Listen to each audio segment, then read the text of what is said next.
Bapak Ibu, Assalamualaikum warahmatullahi wabarakatuh. Waalaikumsalam warahmatullahi wabarakatuh.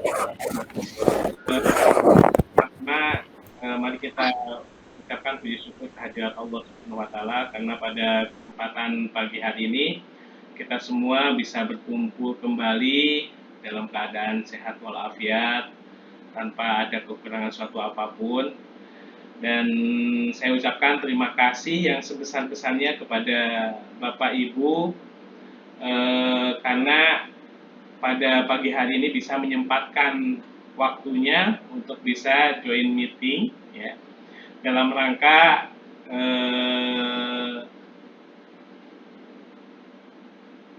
ya Bu Desi, terima kasih. Selamat datang kembali Bu Desi. Ya, dalam rangka aksi nyata modul 1.4 untuk kegiatan guru penggerak ya. Kebetulan saya masuk angkatan ke-7. Mudah-mudahan yang saya lihat di sini kebetulan yang join adalah guru-guru yang masih muda-muda, dan saya harapkan yang belum join untuk guru penggerak bisa sesegera mungkin untuk join di komunitas guru penggerak. Baik Bapak Ibu, pada kesempatan pagi hari ini sengaja saya membuat kegiatan aksi nyata 1.4 ini saya buat secara daring karena ada beberapa permintaan dari teman-teman saya yang kebetulan tidak satu sekolahan ya.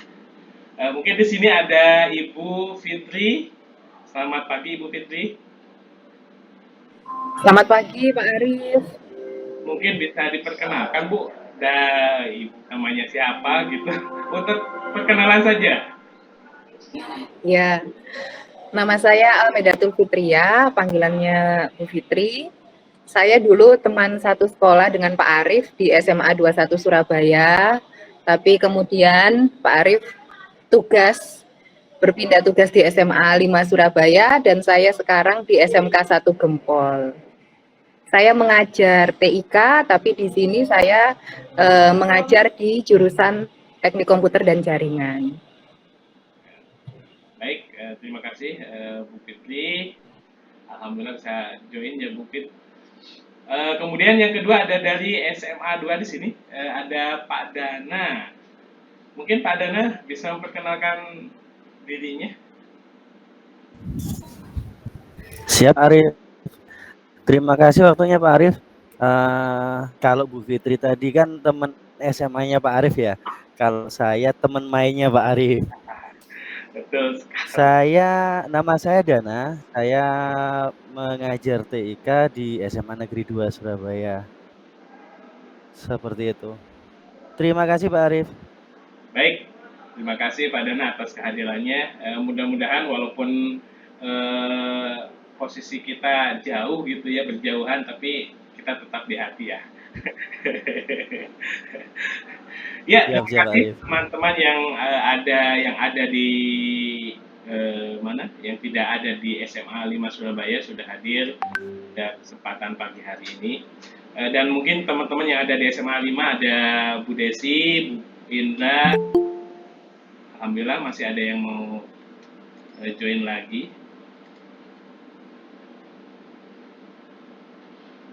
Selamat pagi Mas Denis.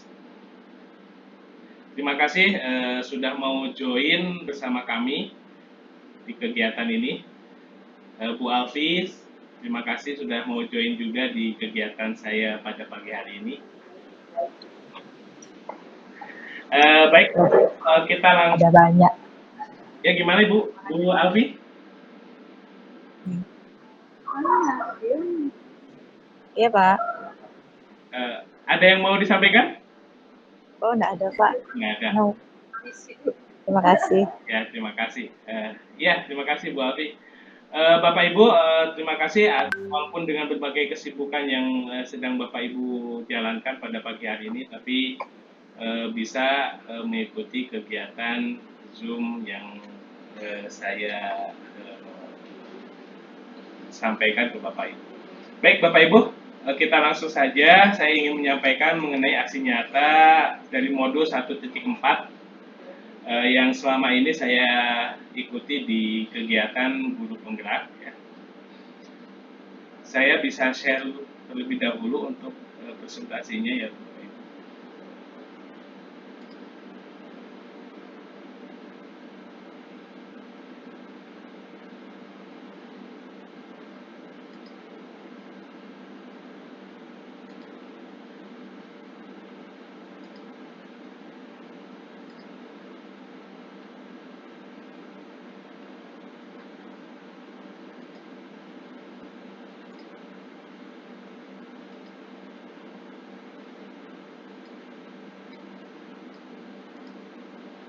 Apa sudah bisa terlihat dengan jelas Bapak Ibu?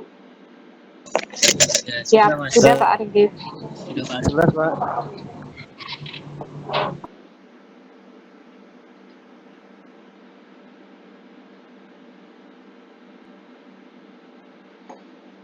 Ya, Bapak Ibu, ini mengenai aksi nyata dari 1.4 untuk budaya positif. Kebetulan saya ada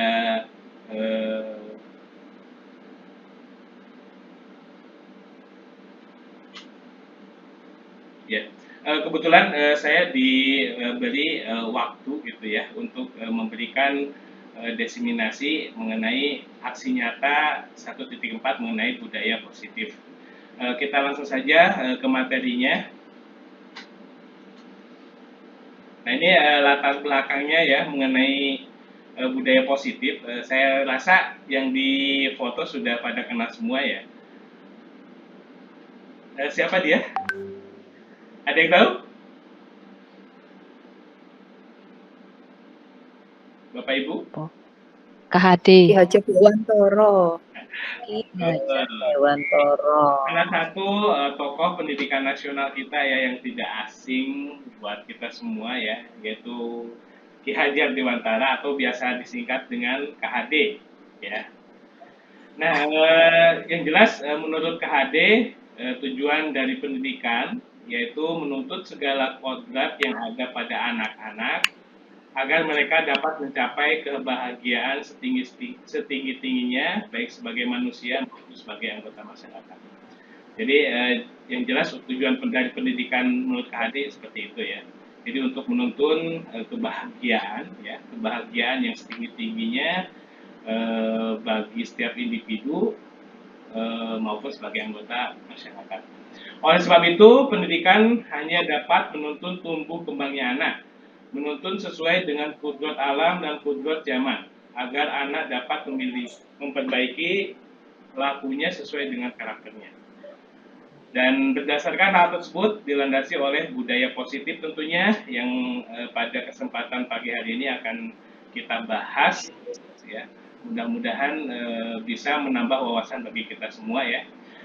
Yang jelas budaya positif ini yang sesuai dengan pengertiannya yaitu kebiasaan baik yang dilakukan secara terus-menerus agar tumbuh menjadi suatu karakter yang baik. Jadi budaya positif ini harapannya siswa kita bisa menjadi siswa yang berkarakter baik. Gitu.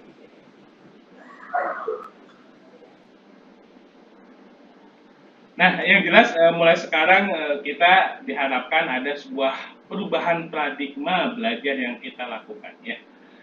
Yang pertama mungkin pembelajaran yang berorientasi pada penguatan kompetensi dan pengembangan karakter yang sesuai dengan nilai-nilai Pancasila. Ya, jadi jangan sampai nilai-nilai luhur Pancasila yang ada saat ini begitu saja pudar pada karakter-karakter yang ada pada siswa-siswa kita. Kemudian pembelajaran paradigma baru memastikan praktik pembelajaran yang berpusat pada murid. Jadi sekarang semuanya berpusat pada murid. Kalau dulu biasanya teacher centris gitu ya. Jadi banyak aktif yang banyak bergerak itu gurunya. Tapi mulai sekarang kita harus bisa mengarahkan siswa-siswa kita untuk lebih aktif, lebih giat lagi dalam mencari ilmu yang mereka butuhkan untuk masa depan mereka. Yang mana setiap murid belajar sesuai dengan kebutuhan dan tahap perkembangan. Ya, dan harapannya tentunya adalah bahwa siswa berkembang sesuai dengan jati diri yang dia miliki. Kemudian pembelajaran paradigma baru dilakukan melalui kegiatan pembelajaran di dalam kelas, ya tentunya dengan kegiatan yang sudah ditentukan oleh kurikulum yang ada, gitu ya. Kemudian di luar kelas, ya melalui ekstra kurikuler yang sudah disediakan, sudah melayani semua kepentingan yang ada pada diri siswa. Saya rasa masing-masing sekolah juga sudah punya kegiatan-kegiatan ekstra, ya. Di sekolah kita sendiri jumlah ekstra kurikuler yang ada di sekolah ini sudah sangat banyak, ya. Dan saya rasa sudah sangat bisa menampung potensi yang dimiliki oleh anak. Ada suara, mohon mute dulu ya.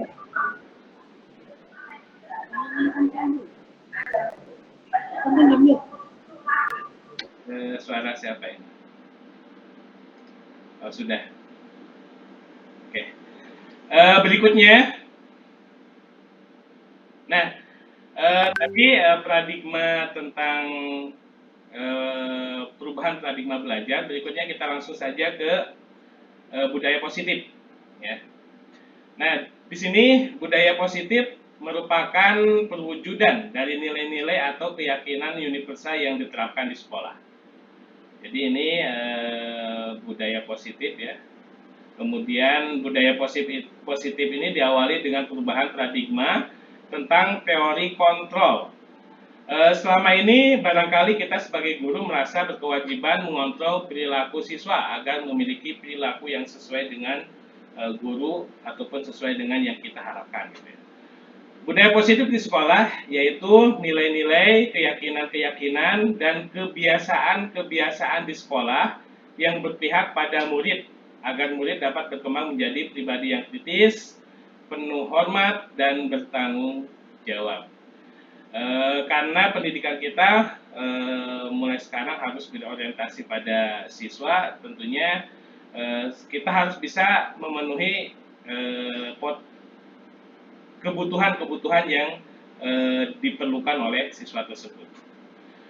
Dan tentunya budaya positif di sekolah yaitu dengan menerapkan disiplin positif dan bukannya dengan hukuman.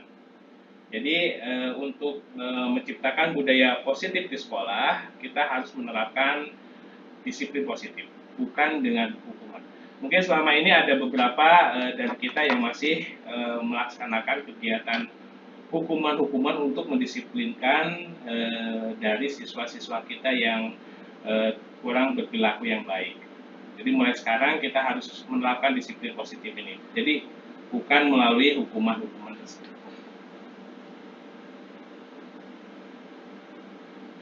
Nah, yang jelas ada sedikit perbedaan untuk disiplin positif dengan hukuman. Tentunya kalau disiplin positif ini merupakan tindakan untuk memperbaiki kesalahan yang anak berbuat tanpa membuatnya merasa malu, gitu ya. Sedangkan kalau hukuman itu merupakan tindakan yang hanya fokus pada kesalahan sehingga membuat anak merasa malu. Jadi intinya kalau disiplin positif ini hasil akhirnya itu anak merasa tidak merasa malu, gitu ya. Kalau dengan hukuman karena ini biasanya juga hukuman itu kadangkala kita melaksanakan hukuman ini tanpa pandang bulu, gitu ya, langsung dilaksanakan disaksikan oleh teman-temannya, sehingga itu tentunya akan menjadi rasa malu bagi siswa-siswa kita.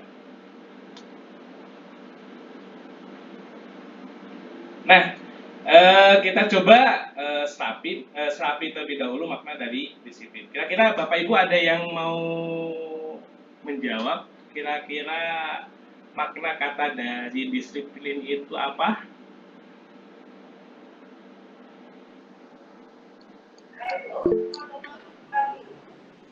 Ya, silakan. Saya, disiplin itu taat aturan, mengikuti aturan. Taat aturan. Ini Ibu Ya. Bu Alfi ya? Iya. Oh iya, terima kasih Bu Alfi. Kemudian ada yang lainnya mungkin? Ada yang mau menambahkan?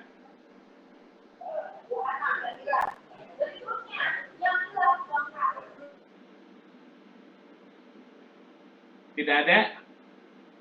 Oke. Iya, siapa? Jule. Oh, Bu Jule, silakan Bu Jule. Mana Bu Jule? Ya, menurut saya disiplin itu adalah taat dan patuh kepada peraturan yang sudah disepakati. Oh, baik. Terima kasih Bu Jule. Mungkin ada yang lain? Ya, saya rasa antara Bu Jule dengan Bu Alfi tadi maknanya hampir sama gitu ya. Oke, kita coba kupas sedikit mengenai makna dari kata disiplin. Nah, di sini sesuatu yang dilakukan seseorang pada orang lain untuk mendapatkan kepatuhan, gitu ya. Maaf, Arif, bisa ada slide-nya mungkin? Slide-nya nggak kelihatan.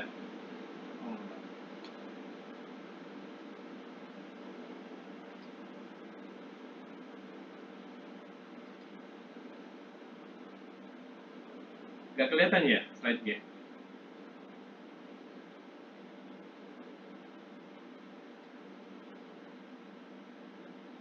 Iya, belum muncul.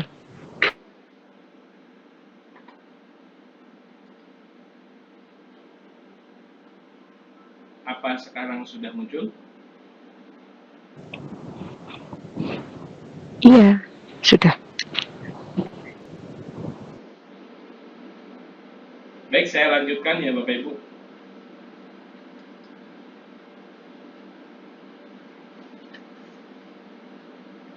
Nah, di sini Bapak kita, Bapak pendidikan kita, yaitu Ki Hajar Dewantara mengatakan bahwa di mana ada kemerdekaan, disitulah harus ada disiplin yang kuat. Sungguh pun disiplin itu bersifat self-disiplin, yaitu kita sendiri yang mewajibkan kita dengan sekeras-kerasnya. Tetapi itu sama saja, sebab jikalau kita tidak cakap melakukan self-disiplin, wajiblah penguasa lain mendisiplinkan diri kita. Dan peraturan demikian itulah harus ada di dalam suasana yang merdeka. Jadi seperti itu menurut Ki Hajar Dewantara. Jadi kita harus benar-benar bisa mendisiplinkan diri kita gitu ya. Walaupun nanti kita tidak bisa mendisiplinkan diri kita, tentunya harus ada dari eksternal yang bisa mendisiplinkan kita. Ini menurut pemikiran Ki Hajar Dewantara. Kemudian, nah ini menurut Diana Gozen ya dalam dalam bukunya tentang disiplin. Disiplin ini diambilkan dari bahasa Latin yaitu disiplina ya, yang artinya belajar. Nah, kata disiplin juga berasal dari akar kata yang sama dengan disiplin atau murid atau pengikut. Untuk menjadi seorang murid atau pengikut, seseorang harus paham betul alasan mengapa mereka mengikuti suatu aliran atau ajaran tertentu. Sehingga motivasi yang terbangun adalah motivasi intrinsik bukan ekstrinsik. Jadi harapannya mendisiplinkan diri kita itu bukan harapannya bukan dari orang luar, tapi berasal dari dirinya sendiri. Nah, tentunya sebagai pendidik, tujuan kita adalah menciptakan anak-anak yang memiliki disiplin diri sehingga mereka bisa berperilaku dengan mengacu pada nilai-nilai kebajikan universal dan memiliki motivasi intrinsik bukan ekstrinsik. Nah, ini makna dari kata disiplin ya. Jadi kedua-duanya sepakat ya, harapannya bahwa disiplin diri itu harus muncul dari dirinya sendiri, bukan dari orang lain.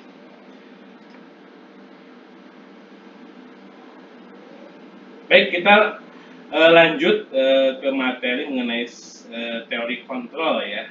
Nah, di sini ada pendekatan teori kontrol yang dilakukan oleh Stephen F. Covey ya.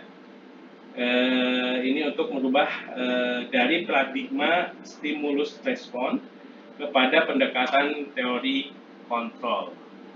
Nah, di sini di sebelah kanan itu ada tabel mengenai perbedaan antara stimulus respon dengan teori kontrol. Yang pertama, kalau di stimulus respon itu ada realitas, ya, kebutuhan itu sama gitu ya, kita sama semuanya. Sedangkan menurut teori kontrol itu bahwa realitas kebutuhan itu berbeda, semuanya berbeda. Kemudian semua orang terlihat hal yang sama. Sedangkan pada teori kontrol itu setiap orang memiliki gambaran yang berbeda. Kemudian pada stimulus Foucault itu kita mencoba mengubah orang agar berpandangan sama dengan kita. Sedangkan menurut teori kontrol kita berusaha memahami pandangan orang lain tentang dunia, gitu ya. Kemudian mengenai perilaku, ya, bahwa perilaku buruk dilihat sebagai suatu kesalahan. Sedangkan menurut teori kontrol, semua perilaku itu memiliki tujuan, gitu ya. Kemudian pada stimulus respon bahwa orang lain itu bisa mengontrol saya, gitu ya. Sedangkan menurut teori kontrol hanya Anda yang bisa mengontrol diri Anda. Kemudian berikutnya, pada stimulus respon saya bisa mengontrol orang lain. Tetapi menurut teori kontrol bahwa Anda tidak bisa mengontrol orang lain. Dan berikutnya, bahwa pemaksaan ada pada saat bujukan gagal. Sedangkan menurut teori kontrol, kolaborasi dan konsensus menciptakan pilihan-pilihan baru. Dan yang terakhir mengenai stimulus respon, yaitu tentang model berpikir menang atau kalah, gitu ya. Sedangkan kalau menurut teori kontrol ini model berpikir menang. Jadi sama kedua-duanya menang. Nah, ini paradigma teori kontrol dari Stephen.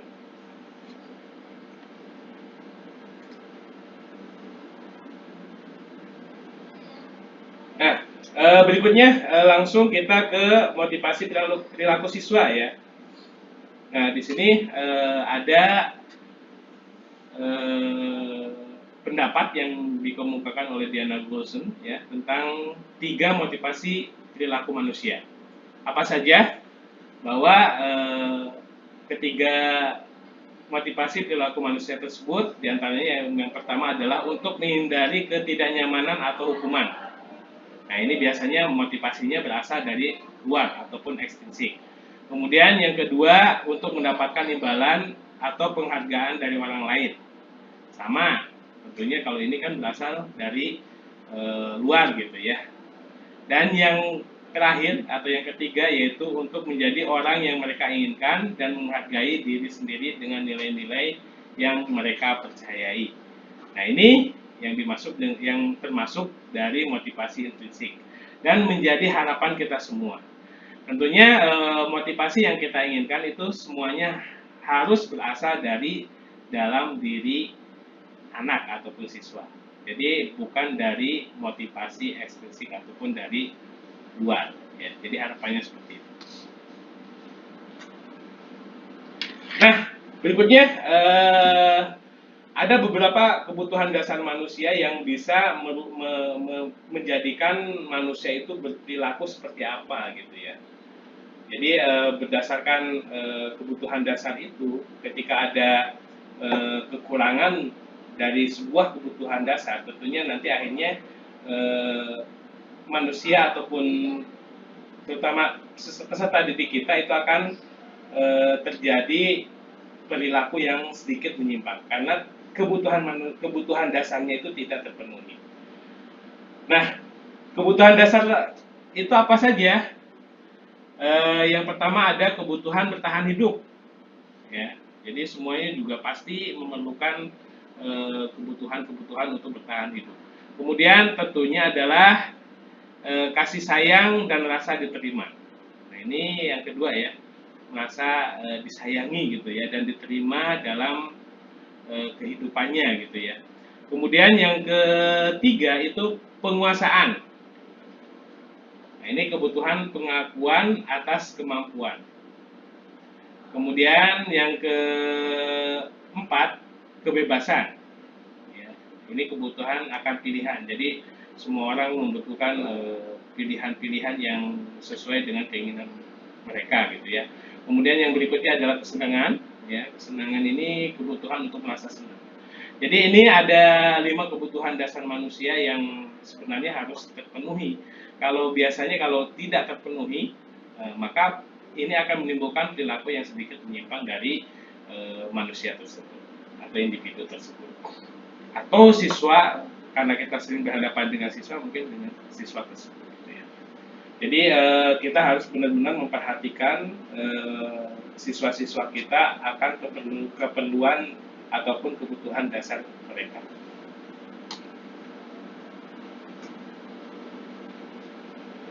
Nah, berikutnya di sini saya akan menyampaikan mengenai posisi kontrol restitusi, ya. Jadi ada beberapa posisi kontrol yang bisa kita lakukan, ya, dalam menghadapi siswa kita atau murid kita. Di antaranya yaitu ada sebagai penghukum gitu ya. Kemudian kita diposisikan sebagai pemantau. Kemudian kita juga bisa memposisikan diri kita dengan siswa sebagai pembuat merasa bersalah gitu ya. Kemudian bisa juga sebagai teman, bisa juga sebagai manajer gitu ya. Nah, kira-kira dari kelima posisi kontrol ini, menurut Bapak Ibu yang paling baik yang mana?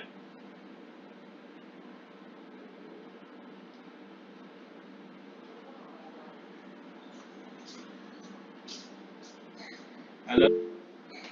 Ya, silakan.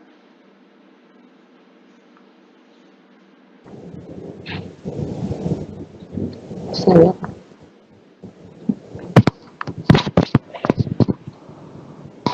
Halo? Apakah suara saya terdengar? Ya, dengar dengan baik. Baiklah, saya mencoba untuk menjawab. Sepertinya posisi manajer itu posisi yang baik menurut saya. Terima kasih Pak Arif. Ya, betul sekali ya. Yang paling baik manajer kata Bu Desi gitu ya. Atau mungkin ada yang lain, mungkin ada yang kurang sependapat.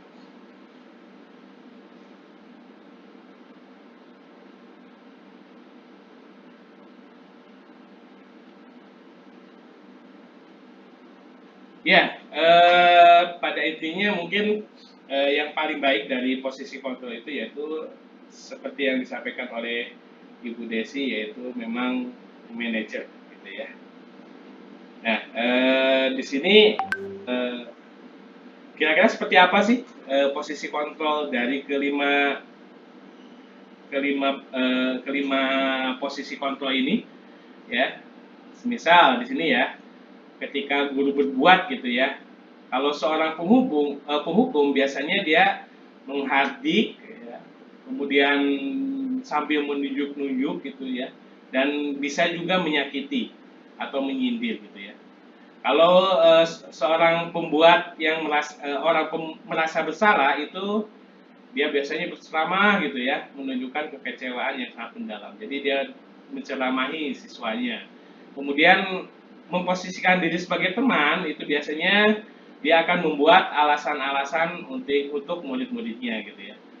Sedangkan sebagai posisi pemantau dia biasanya akan menghitung dan mengukur.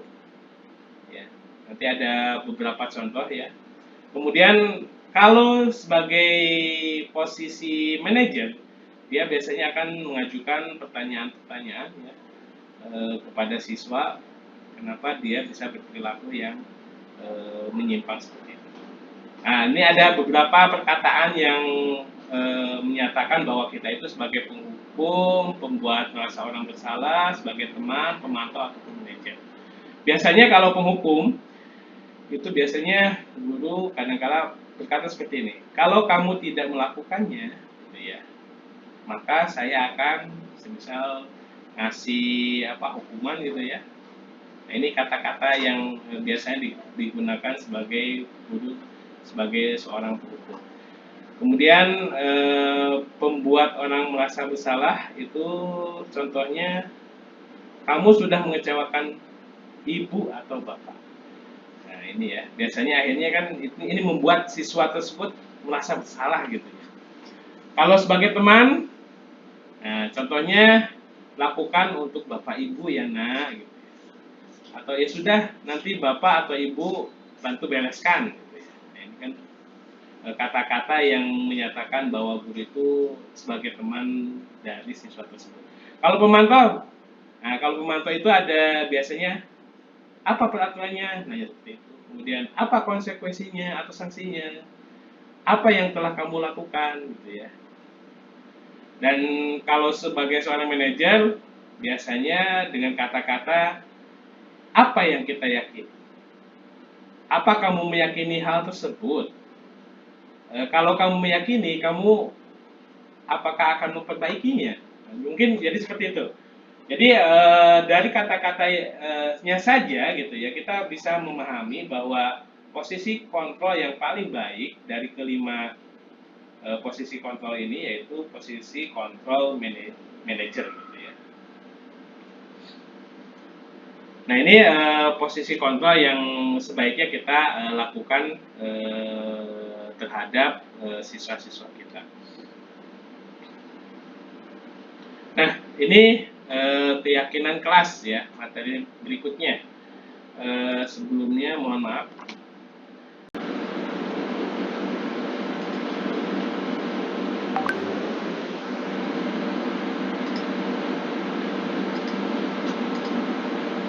Baik Bapak Ibu, saya lanjutkan lagi ya.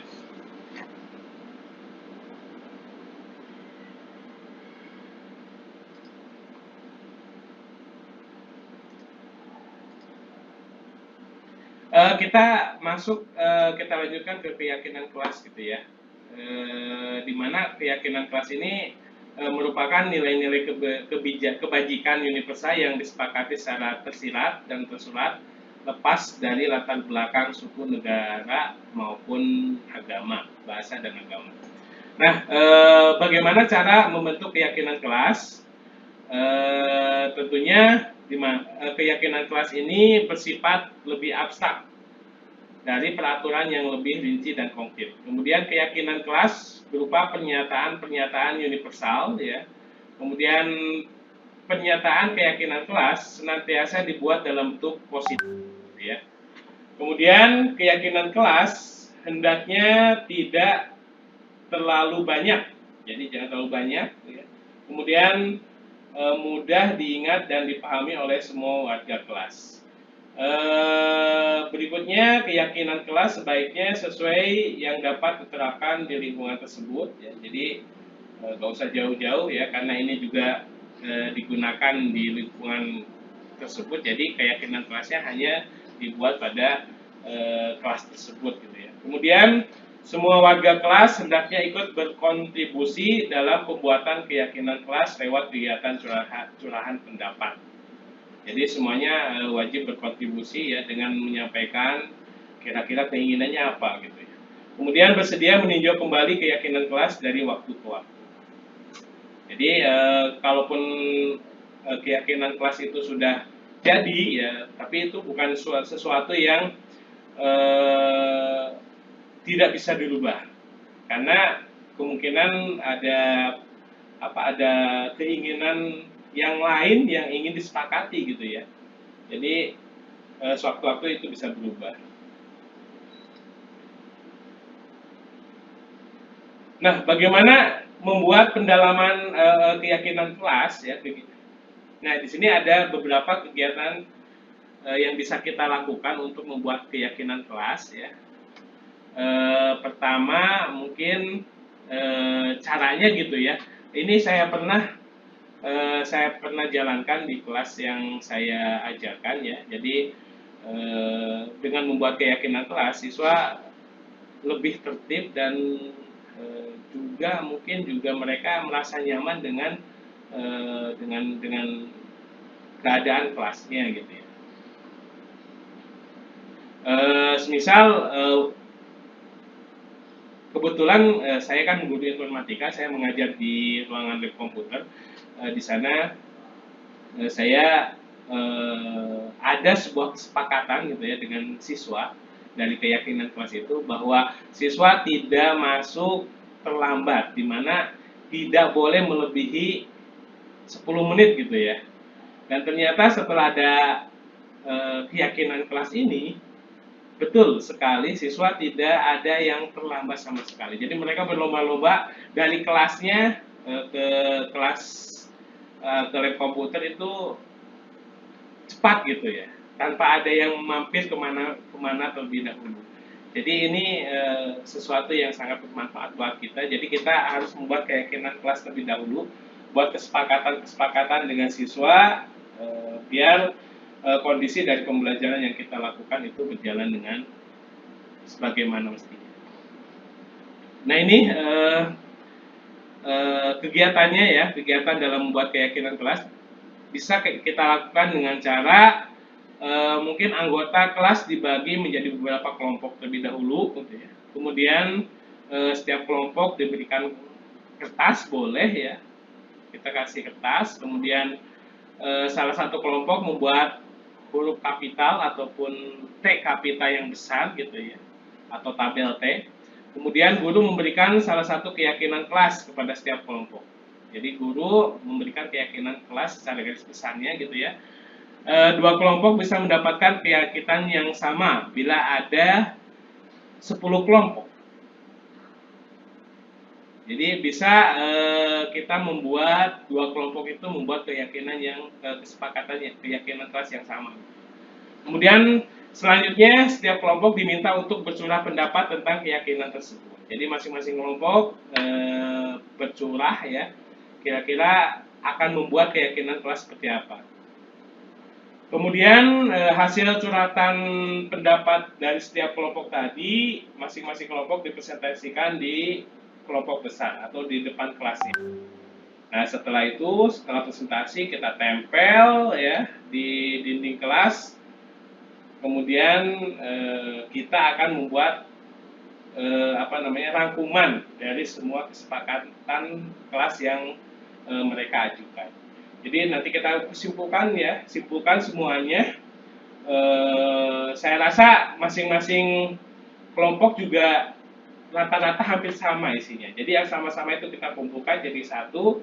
Jadi kita buat kesimpulan. Jadi dari kesimpulan itu kita akhirnya akan membuat sebuah keyakinan kelas. Dan ini harus benar-benar disepakati oleh semua siswa ya. Mungkin nanti terakhir kali ditandatangani oleh semua siswa. Nah, ini kegiatan dari pembuatan keyakinan kelas. Nah ini contoh saya pada waktu membuat keyakinan kelas ya. Seperti ini ada dua foto. Nanti saya tampilkan untuk videonya ya.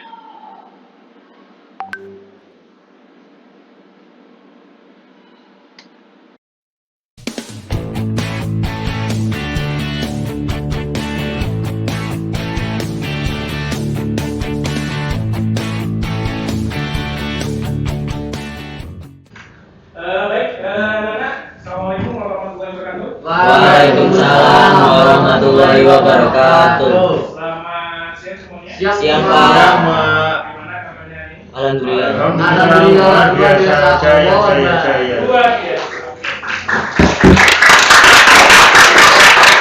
Saya masih senang ketika kalian semuanya hari ini hadirnya. Ya. Oke, alhamdulillah karena semuanya sehat, diberi kesehatan yang selamat ini ya. Mudah-mudahan sampai selanjutnya kalian gak ada yang sakit ya. Pokoknya mulai sekarang kalian jaga kondisi karena cuaca juga sudah ada perubahan ya, banyak yang sudah sakit gitu ya. Jadi jaga kondisi, jaga badan, tetap sehat selalu ya. Sehingga kalian bisa menjalankan aktivitas belajar kamu dalam keadaan baik dan sesuai dengan yang ingin kamu harapkan. Nah, anak-anak, hari ini kita akan membuat keyakinan kelas. Ya, kita akan membuat sebuah budaya positif di mana kalian akan membuat kesepakatan antara kalian dengan saya selama kita mengikuti pelajaran informatika antara kamu dengan saya, ya. Paham kan? Paham maksud saya? Jadi kalian nanti akan membuat sebuah kesepakatan apa saja yang akan kalian buat dengan saya sehingga kalian tidak akan melanggar dari kesepakatan. Ya. Nanti saya buat dulu kesepakatannya yaitu tentang kedisiplinan, ya, kedisiplinan kamu mau buat apa aja tentang disiplin, ya. Misal datang tidak terlambat, gitu ya, ataupun kalian masuk setiap mata pelajaran di kelas ini, ya, atau pada waktu saya masuk semuanya harus masuk, nggak boleh ada yang keluar, gitu ya. Kemudian kebersihan, ya, kebersihan seperti apa, tugasnya seperti apa, dan ketertiban, ya. Jadi silakan kalian rumuskan kesepakatan kamu dengan saya mau seperti apa aja, ya. Nanti kita buat per kelompok, ya. Satu kelompok kita buat 4 orang saja, ya. Ini pas nih. Satu baris 4 orang, satu baris 4 orang, ya. Silakan kalian rumuskan, ya, keyakinan kelas kamu, ya, mau seperti apa. Silakan, ya. Bisa dipahami? Bisa. Kita mulai saja. Ya, saya kasih kertas, lembaran kertas, tolong nanti kalian isi. Ya, kalian rundingkan, kalian rumuskan, ya. Nah, silakan kalian rundingkan tentang keyakinan kelas kita seperti apa, kesepakatan kamu dengan saya seperti apa, ya, mengenai kedisiplinan, kebersihan, tugas contohnya seperti apa? Mengumpulkan teman waktu. Tugas apapun, gitu ya. Apa lagi? Tidak berbicara. Nah, tidak melebihi target dan lain sebagainya. Silakan, saya minta kalian waktunya jangan terlalu lama-lama, ya. Berapa menit? 10. 15 menit. Boleh. Cukup, ya? Cukup. Ya, silakan. Kalian rumuskan semuanya dan nanti hasil akhirnya kalian maju, ya. Kalian sampaikan di depan kelas, kita buat kesepakatan akhir, kita buat keyakinan akhir yang nantinya akan menjadi keyakinan ke kelas. Oke? Bisa dipahami? Bisa. Silakan mulai di sana. Ya. Baik, anak-anak, untuk membuat keyakinan kelas ini, kalian dalam membuat kalimatnya ataupun kata-katanya silakan menggunakan kata-kata ataupun kalimat yang positif. Jangan menggunakan kalimat negatif. Contoh, ya, contoh. Misal kalimat negatifnya, jangan kamu berlari di daerah koridor ataupun di dalam kelas. Tapi kalimatnya gunakan kalimat positif. Contohnya, ya, kalimat positifnya seperti ini: berjalan di kelas ataupun di koridor. Ya, jadi seperti itu. Jadi ganti kalimat ataupun kata-kata negatifnya dengan kalimat positif. Bisa dipahami? Bisa. Oke, silakan.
Baik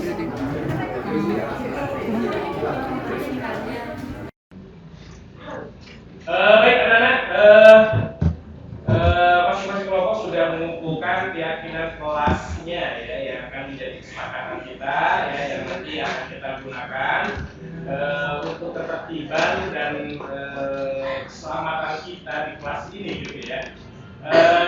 Baik, kita per kelompok kita maju satu persatu ya. Kalian presentasikan perwakilan satu orang saja dari masing-masing kelompok ya untuk menyampaikan keyakinan kelasnya ya. Nanti akan saya catat ya dan akan kita simpulkan. Saya rasa dari masing-masing keyakinan kelas dari tiap-tiap kelompok ini banyak yang sama ya. Jadi kita simpulkan, nggak usah terlalu banyak lah nanti ya, sesuai dengan keyakinan kalian aja gitu ya, yang universal aja gitu ya, yang sesuai dengan kemampuan kalian gitu ya.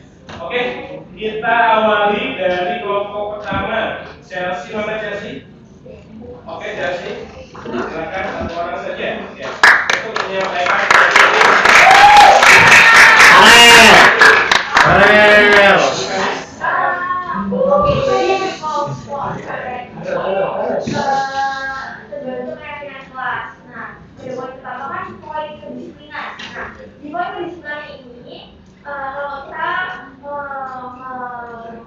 Membuat keyakinan seperti kayak dalam waktu.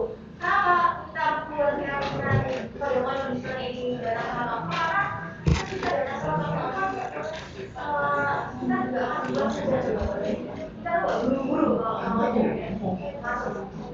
Terus ada poin kedua kayak ada total. Di poin kedua ini kalau misalnya kayak ada total aku juga akan dari semuanya. Nah, oke, poin berikutnya poin kebersihan. Poin kebersihan ada poin ID informasi dihapus ketika dalam pelajaran berganti. Ini ada manfaatnya bagi kita dan ada manfaat juga bagi guru akan cepat menjelaskan ketika poin bersih. Terus juga di ketika poin dihapus ketika jam berganti itu kita bawa kayak poin kedua pada poin kebersihan itu memastikan kelas bersih saat hendak meninggalkan kelas. Ini akan mempermudah kayak OB-OB semalam biar kayak langsung membersihkan kelasnya dengan gampang. Jadi kalian itu kayak diminta untuk membuang sampah makanan lebih tepatnya lebih utamanya agar langsung dibuang ke sampah itu, jadi tidak meninggalkan sampah makanan di kelas. Terus poin berikutnya di poin tugas ini pada poin A mengumpulkan tugas sebelum melewati deadline. Kenapa? Biasanya ketua kelas itu mengumpulkan tugas-tugas kita itu kan setelah deadline-nya berlangsung, jadi itu gue kayak tersaji dulu. Nah, jadi kita seharusnya dan akan lebih baik jika tugas kita dikumpulkan sebelum deadline-nya. Jadi sebelum beberapa jam deadline itu. Terus ada di poin B, poin tugas ini mengerjakan tugas sesuai dengan perintah dan urutannya. Ini penting juga, nilai kita juga enak dulu, ibunya enak melihat tugas kita, terus kita juga enak melihat tugas kita sendiri, juga bingung kalau misalnya mau belajar dari tugas yang kita kerjakan. Nah, terus ini ada di poin keempat dan poin ketertiban. Poin A ini saya mengusulkan ketika menjalankan kelas maka izin ke guru terlebih dahulu. Jadi gurunya yang ada itu tahu gitu kan. Oh si ini keluar kelas, keluar ini, terus oh si ini UKS ini kalau buat langsungnya. Terus poin B ini poin ketertiban adalah mematikan sampai saat guru menjelaskan. Ini juga ada keuntungannya berdua dulu, juga ada keuntungannya buat kita. Kita bakal lebih fokus ke pelajarannya, kita bakal lebih masuk ke pelajaran itu, dan gurunya pun juga enak bahasanya nggak melihat cerita itu yang Oke.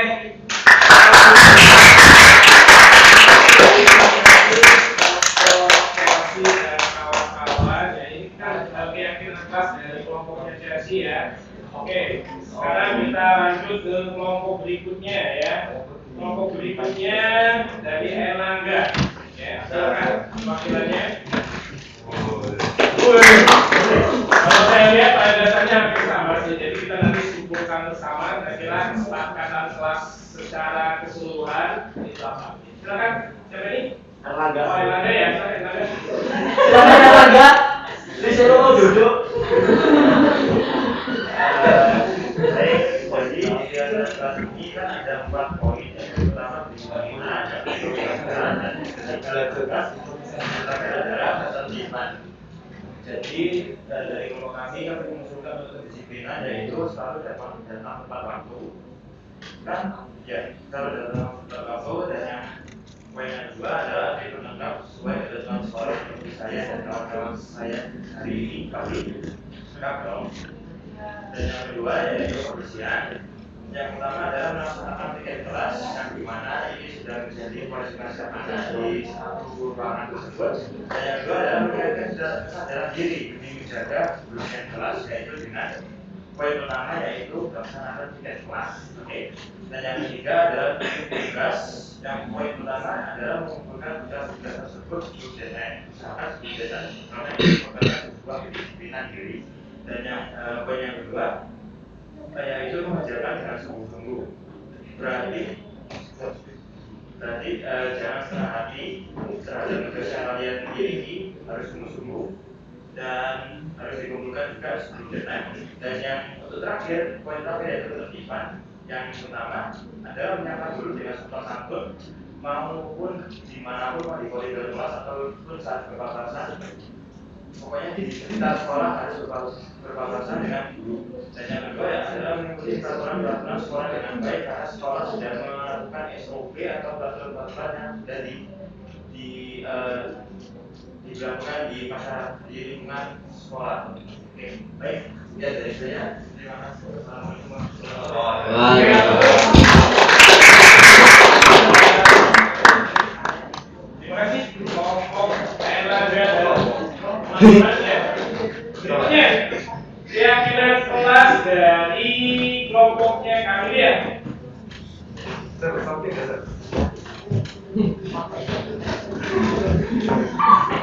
Silakan.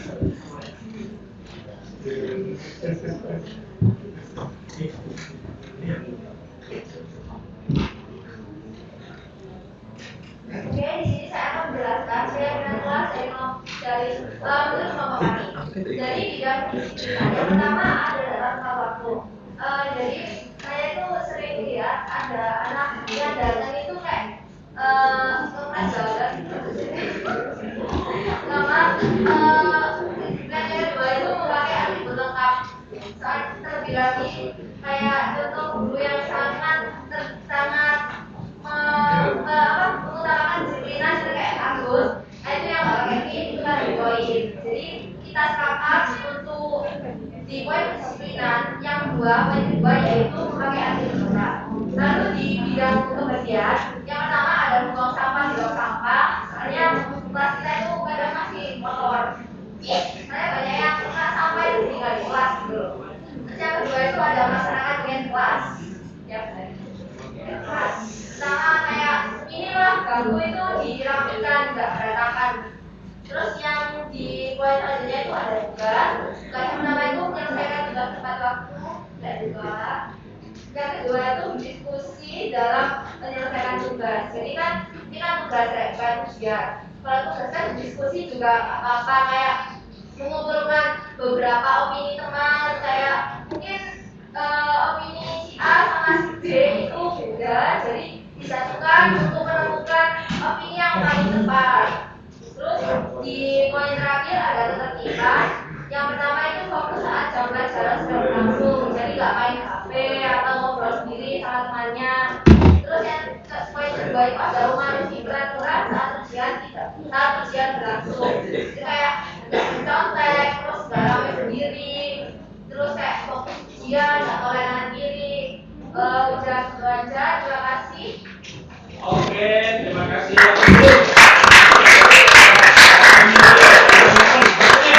Lanjut saja dari kelompoknya. Angkat.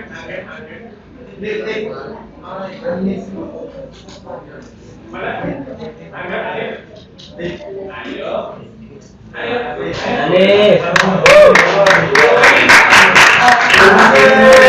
Oke Arif. Alif ke saya. Fuad. Hadisnya Asa dan madhabnya.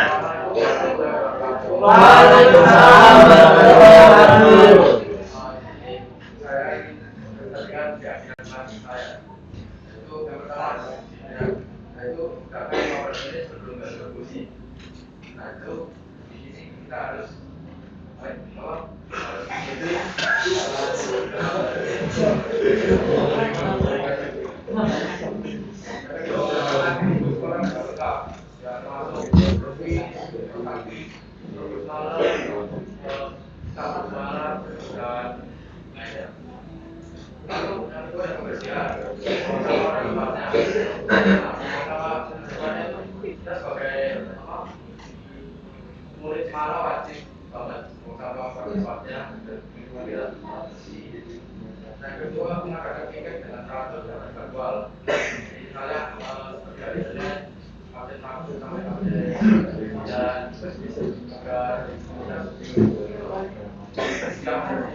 Jadi di sini kita harus ada kerjasama dengan murid yang lain dan kita dapat mengajarkan juga dengan baik. Yang terakhir ada apa yang ketiga, yaitu memperhatikan guru saat belajar, saat mengajar. Yaitu kita jangan main HP dan lain-lain, kita selalu belajar. Harus ngajar dengan kita mengulang tugas, jangan kayak bukan gitu. Sekian dari terima kasih.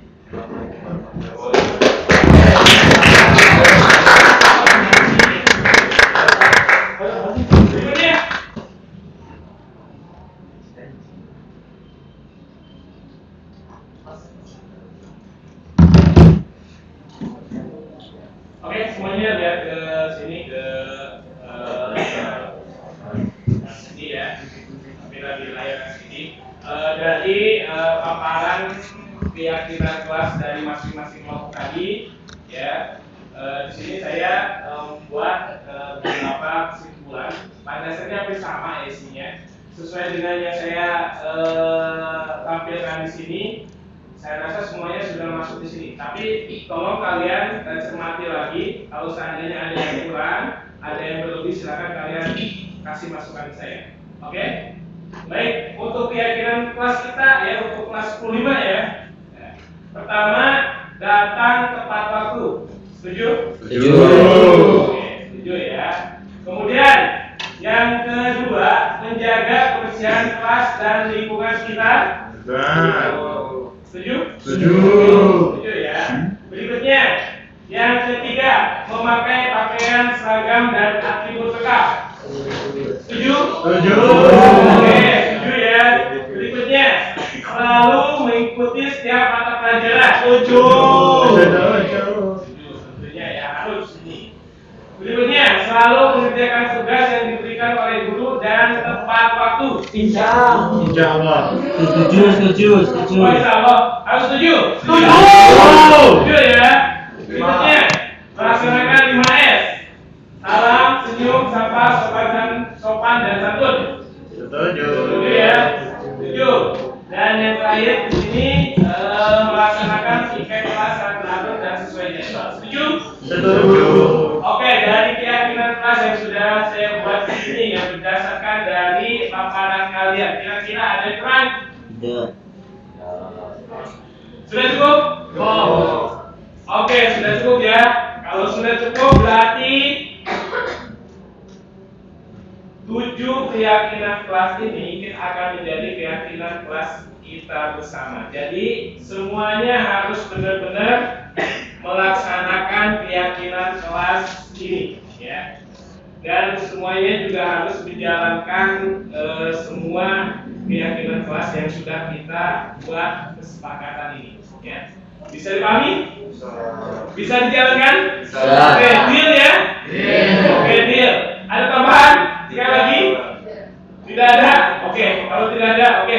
semuanya harus menjalankan keyakinan kelas ini. Baik, terima kasih untuk keyakinan kelas sudah kita buat ya.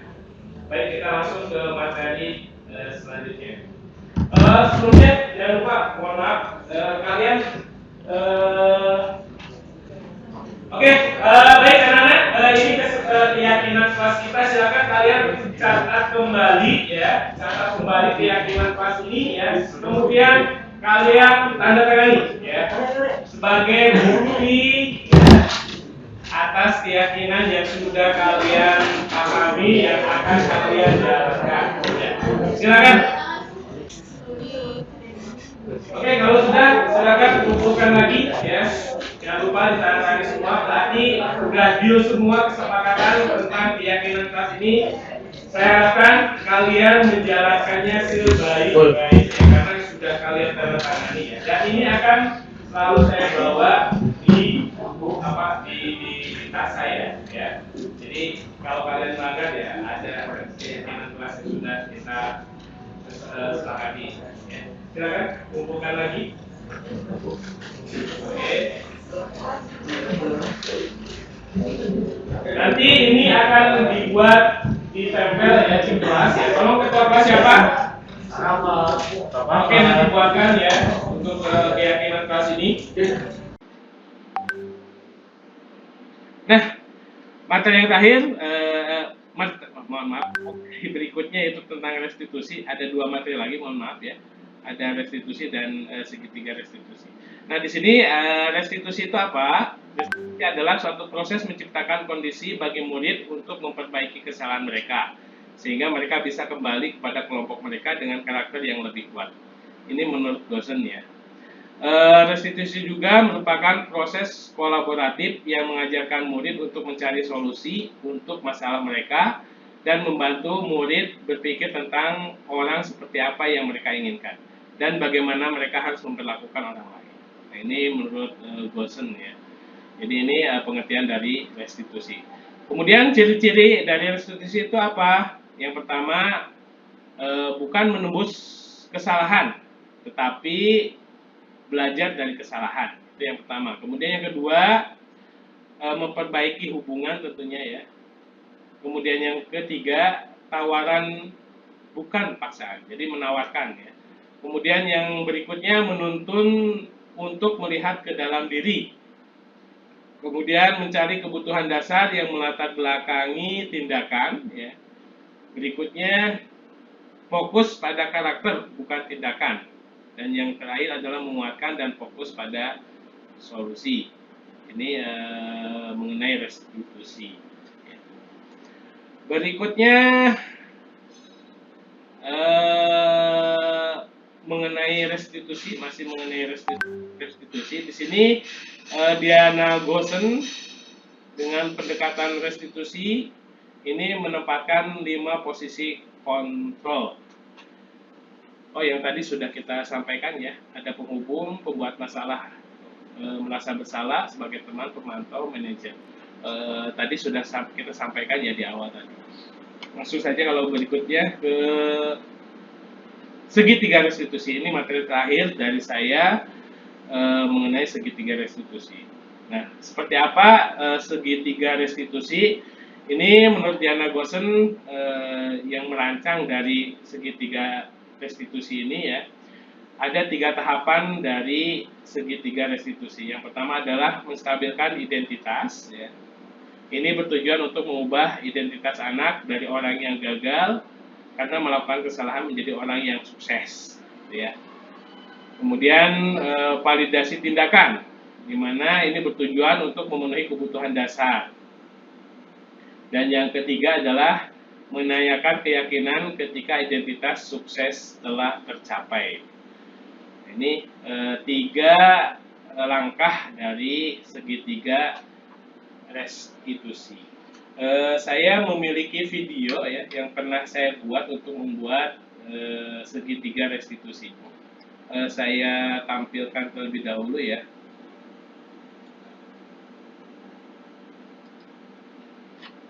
Videonya.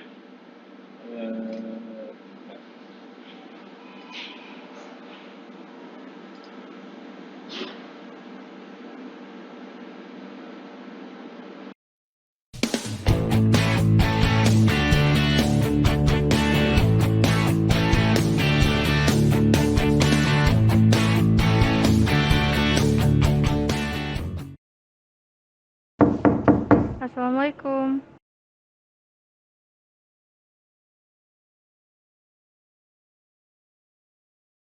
Silakan duduk Ataya.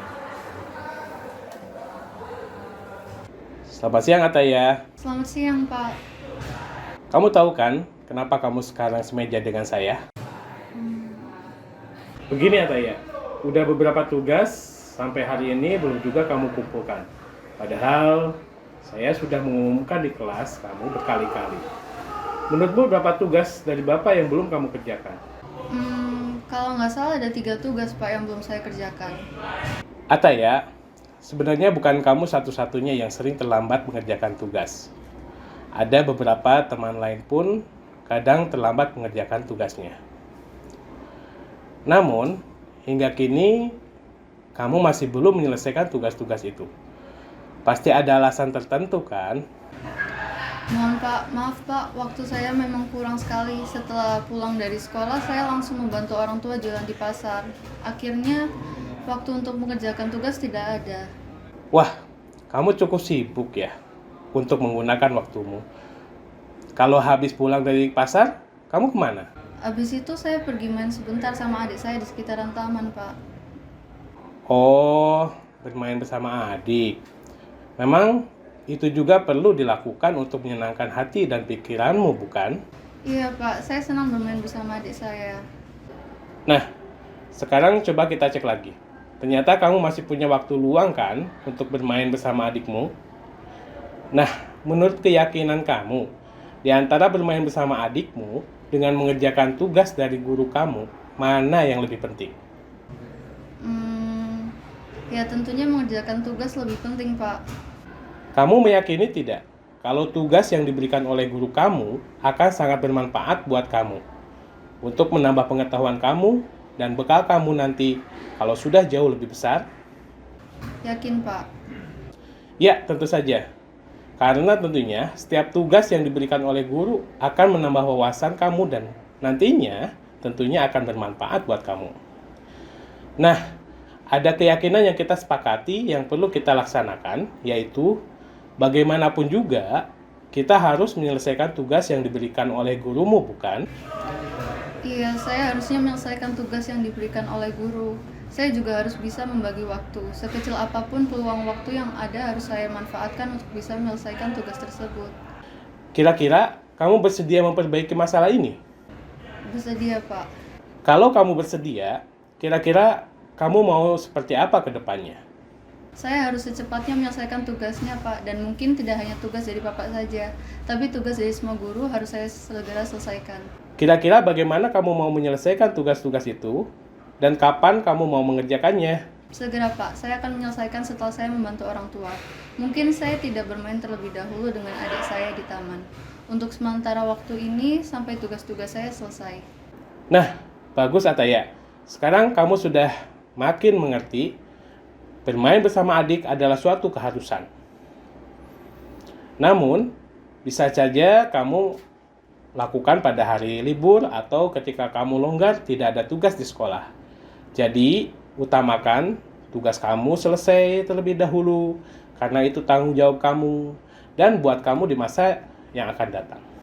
Baik, Pak. Terima kasih atas semuanya. Sama-sama, Ataya.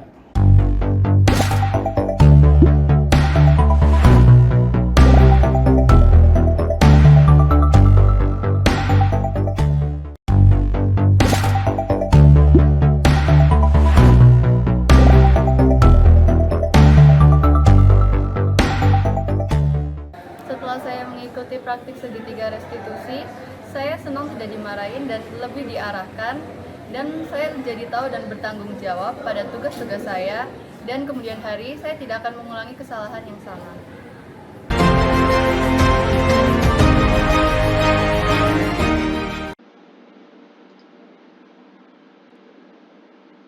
Nah, intinya dalam membuat segitiga restitusi ada 3 tahapan gitu ya.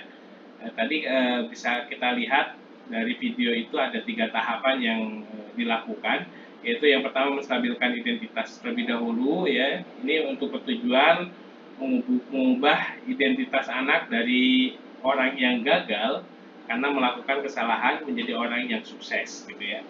Biasanya ini apa namanya? Contohnya gitu ya, berbuat salah itu tidak apa-apa. Ini contoh kata-katanya gitu ya. Ada juga bisa dikatakan mengatakan tidak ada manusia yang sempurna. Gitu ya. Saya juga pernah melakukan kesalahan seperti itu. Kita bisa menyelesaikan ini. Nah, ini untuk menstabilkan identitas. Kemudian yang kedua, langkah berikutnya yaitu validasi tindakan. Contohnya, padahal kamu bisa melakukan yang lebih buruk dari ini. Jadi memvalidasi tindakan dari kesalahan itu. Dan baru yang terakhir yaitu menanyakan keyakinan ketika identitas sukses itu telah tercapai. Nah, apa namanya? Dengan menanyakan keyakinan ini, maka anak akan siap untuk dihubungkan dengan nilai-nilai yang dia percayai dan berpindah menjadi orang yang dia ingin. Nah, ini contohnya apa nilai-nilai umum yang kita telah sepakati gitu. Pada awal pertemuan kan tadi kita diharapkan untuk membuat keyakinan kelas. Jadi kita mereview ulang keyakinan kelas yang sudah dibuat, ya, yang sudah disepakati bersama. Kalau seandainya ada pelanggaran, kita mempush lagi kepada siswa kita untuk melihat keyakinan kelas yang sudah dibuat, sehingga mereka merasa sadar kembali dengan kesalahan-kesalahan yang mereka lakukan, sehingga di kemudian hari mereka tidak kembali melakukan hal yang sama atau tidak melakukan perbuatan yang salah tadi gitu ya. Jadi ini mengenai segitiga restitusi, dan ini pula menjadi materi yang terakhir yang bisa saya sampaikan kepada Bapak Ibu semuanya. Mudah-mudahan bisa bermanfaat bagi Bapak Ibu semuanya. Baik, terima kasih Bapak Ibu. Mungkin ada yang mau disampaikan?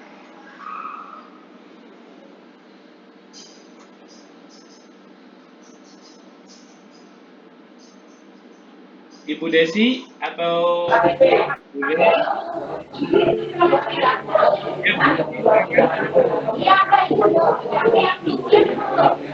Ya, mungkin saya ya mau bertanya aja, maksudnya kan tadi ada restitusi gitu ya Pak ya. Ini mohon bagaimana sih pengalamannya kira-kira waktu Pak Arief melakukan itu, kendalanya itu apa sih biasanya, atau apa kendalanya itu, bagaimana, hambatannya apa, dan solusinya yang Bapak lakukan waktu itu bagaimana Pak, biar nanti misalnya kalau kita ini juga ingin mencontoh Pak Arief itu, kita bisa tahu apa yang harus kita kerjakan. Ya, mohon pencerahannya Pak Arief. Terima kasih. Baik, terima kasih Bu Desi. Pada waktu saya melakukan segitiga restitusi, ya, sebenarnya saya juga sering melakukan mulai sekarang karena saya mengikuti kegiatan CGP, akhirnya ngerti dengan kegiatan segitiga restitusi. Maka ketika menghadapi siswa-siswa yang sedikit bermasalah, saya selalu menggunakan proses segitiga restitusi ini.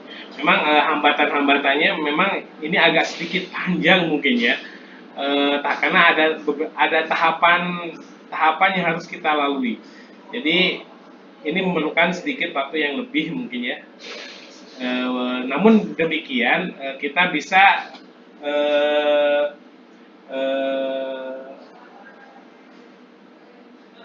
apa yang kita sampaikan kepada siswa itu biasanya lebih efektif gitu ya, Ibu ya. Jadi siswa tersebut ketika kita lakukan dengan segitiga restitusi, kesalahan-kesalahan yang pernah mereka lakukan itu biasanya mereka tidak akan mengulanginya lagi. Bahkan semua perbuatan yang telah mereka lakukan itu biasanya mereka sudah sadar dan di kemudian hari mereka tidak melakukannya. Jadi seperti itu Bu Desi. Oh baik, terima kasih Pak Arif ya. Jadi memang perlu diusahakan gitu ya. Memang perlu waktu karena anaknya nggak cuma satu. Kadang-kadang yang bermasalah itu kan lebih dari satu. Jadi memang butuh waktu. Tapi luar biasa Pak Arif. Mau melakukannya itu plus banget. Terima kasih. Betul. Mungkin kalau untuk lebih dari satu ya bisa dengan langsung kelompok kan juga mungkin bisa dilakukan. Kalau memang kesalahannya itu kesalahan kelompok juga kan bisa gitu ya. Jadi kita bisa melakukan dengan kelompok siswa-siswa yang melakukan kesalahan yang sama. Gitu. Baik, Bu Desi, ini ada tambahan lagi? Siap tampon Pak. Oke, terima kasih. Mungkin yang lainnya ada yang mau ditambahkan? Bu Albi, Bu Indra, Bu Zulaiha, Bu Titi, tidak ada? Oke, kalau tidak ada, saya ucapkan terima kasih atas kehadirannya pada pagi hari ini. Mudah-mudahan apa yang saya sampaikan bisa bermanfaat buat Bapak Ibu semuanya. Amin. Terima kasih. Baik Bapak Ibu, kalau ada pertanyaan lagi atau yang mau disampaikan, kita akhiri pertemuan pada pagi hari ini. Saya akhiri, kurang lebihnya saya mohon maaf yang sebesar-besarnya. Saya akhiri, sekian. Wassalamualaikum warahmatullahi wabarakatuh. Waalaikumsalam warahmatullahi wabarakatuh. Terima kasih.